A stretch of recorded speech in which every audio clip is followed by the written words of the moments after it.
Hi everyone, I hope you're all doing really well. Back today to do the Rule of Threes tag. This was created by Series Book Banter and I saw it actually today at the time of filming on Melinda over at Web of Stories channel. This just looked really good fun and 3 is my lucky number, so I thought I absolutely had to do this one. Now there are 3 different sets of 3 questions each. The first one is 3 questions about books and reading. Question number 1, what are your 3 favourite genres? So for me that is history non-fiction, historical fiction and probably romance. Question number 2, who are your 3 autobio authors? So authors who you will pick up their next book straight away. And for me, I would probably say that's Alison Weir, who does great Tudor historical fiction, Sophie Irwin, who is known for very fun Regency romances, and Taylor Jenkins Reid, who I know is quite a mainstay on BookTube. I just love everything that she writes. And then finally for this section, question number 3 is what 3 books do you recommend the most?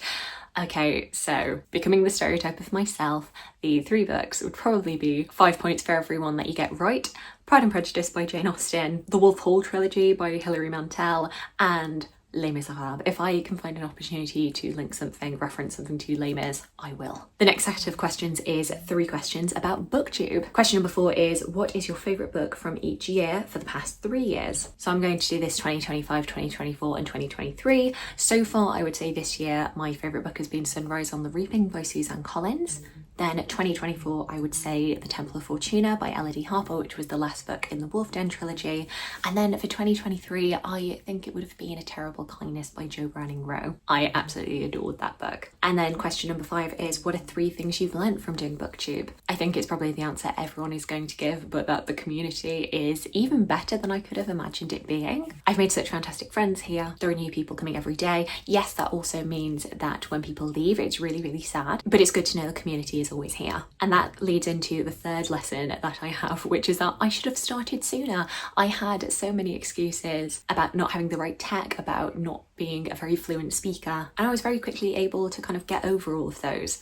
I'm still not a very fluent speaker. I still have to edit my videos a whole bunch, but every time I do one of these videos, I feel really pleased with myself and really proud. And I wish I could have had that feeling sooner, simply by starting earlier. And then lesson number 3 is a bit of a silly one. And in fact, it's one that I actually haven't followed through on. And it is to always check your background before you film. You might notice at the top of this video that I had some of my pajamas just lying over here and I didn't notice. But I was mainly thinking about the fact that in a very recent video, I looked back over the footage and realised that I had a bra just hanging on one of my wardrobe hooks and I didn't notice until after I published it. Like, nobody's mentioned it, and like, am I really that embarrassed about having my bra out? Not really. We all know that I'm wearing one. But yeah, just a little silly one. It's just, you know, check your background and maybe follow through on your advice to yourself. Then question number 6, which is the 3rd one for this section, what are 3 goals you have next year on BookTube? So goals for 2026.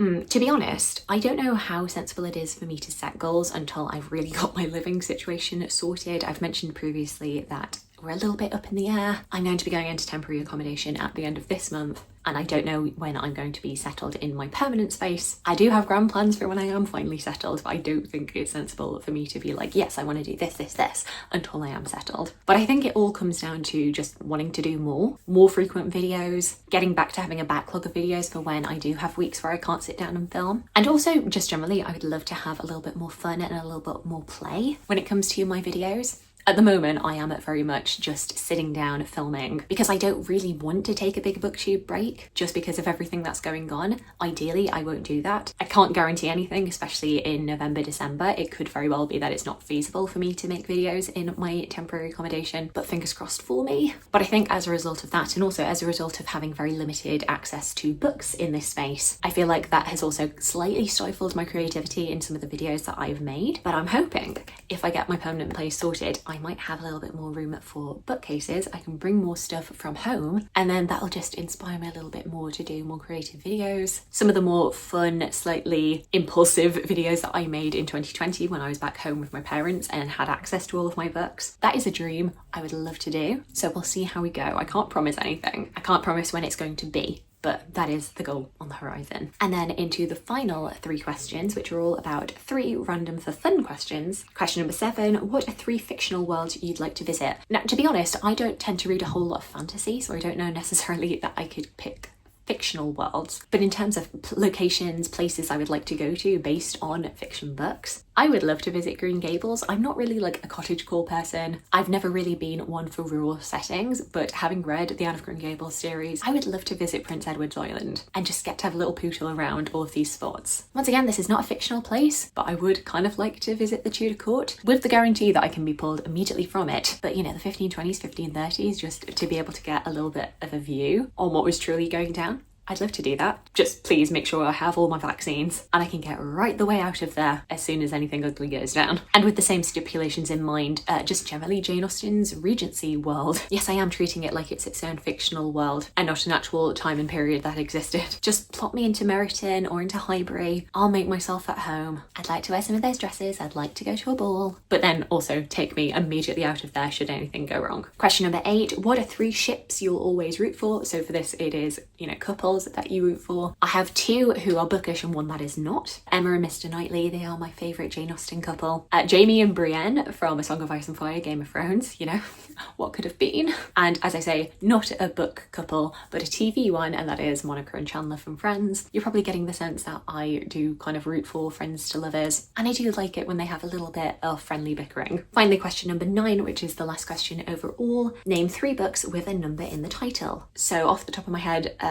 18 by Alice Loxton, The Eight by Joanna Miller, I just did a review for that one, and oh, a different number that's not 8. 5 Straight Lines by Andrew Gann, that is the history of music. Brilliant book, I should reread that. Actually, not the last question. The last one is 3 books that you're excited to read next year. So looking at new releases, just looking at my wish list for next year.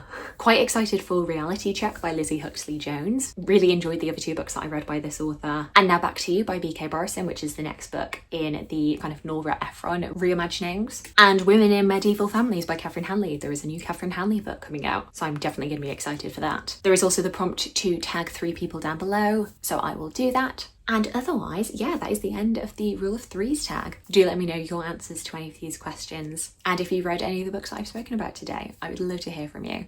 I hope you're having a fantastic, fantastic day, and I look forward to talking to you again soon. Thanks. Bye.